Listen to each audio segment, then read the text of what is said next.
જય શ્રી કૃષ્ણ બધાને। તો ધર્મના મામાએ આખરે અમને બસમાંથી રિસીવ કરીને એક્ટિવા ઉપર બેસાડી જ દીધા અને રાજકોટ શહેરને એક્સપ્લોર કરતાં કરતાં હવે અમારે પહોંચવાનું હતું ધર્મના મામાના ઘરે, એટલે કે મારા ભાઈના ઘરે। ડીમાર્ટને જોતાં જોતાં અમે તો પહોંચી ગયા હતા ઘરે, અને ઘરે પહોંચીને તરત ધર્મનું પહેલું કામ હોય છે કે કોઈ પણ નવી વસ્તુ આવી હોય તેને ઘૂસણખોરી કરી અને જોઈ લેવી।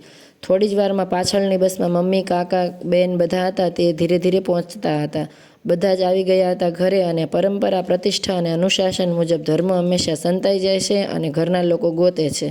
હવે આ વખતે કોનાથી મળી જાય એ વાત અલગ હતી। આ વખતે એની માસી દ્વારા મળી ગયો હતો તે।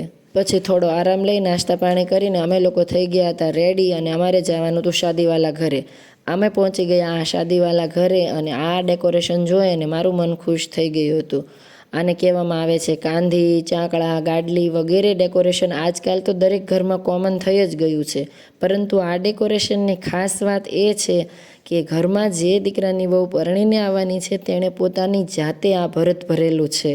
આ સમયમાં એજ્યુકેશનની પાછળ લાગેલી દોટને કારણે દીકરીઓને આવું ભરત તો શું 100માં દોરો પરોવતા આવડતો હોય એ પણ મુશ્કેલ વાત બની ગઈ છે।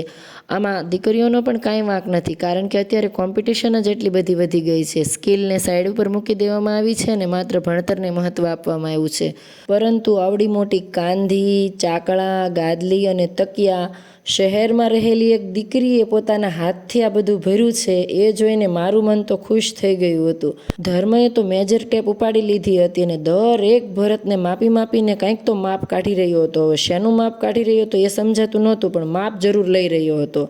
અને આ તકિયા અને ગાદલીમાં જે ભરત ભરવામાં આવ્યું છે તેને કાચ બાવળિયાનું ભરત કહેવામાં આવે છે। લીલું છે તે બાવળિયો છે, અને પીળા એટલે કે ઓરેન્જ છે તે કાચ છે। ત્યારબાદ અમે બધાએ સાથે મળી અને ફટાફટ જમી લીધું, અને ત્યારબાદ અમારે નીકળવાનું હતું પાર્ટી પ્લોટ એટલે કે શાદીના વેન્યુ ઉપર। અને અમને નાના નાના ફેન પણ મળી ગયા હતા। આમ પણ હું માસ્તર માણસ, શિક્ષકને જ્યાં જુઓ ને બાળકો જ દેખાવાના છે, તો બાળકો ફેનની સાથે અમે તો પહોંચી ગયા શાદીના વેન્યુ ઉપર। અને સખત તડકો લાગતો હતો। અત્યારે 2 ઋતુ ચાલી રહી છે, દિવસે તડકો લાગે છે, સાંજે ઠંડી લાગે છે। અને લગ્નના સ્થળને તો એટલું સુંદર સજાવવામાં આવ્યું હતું કે નજર જ હટતી નહોતી। ઉપર રાખેલા શ્રીનાથજી બાવાને દર્શન કરી અને મામા અને ધર્મનો મેં ફોટો પડાવવા માટે તે બંનેને પોઝ આપવા માટે કહ્યું હતું।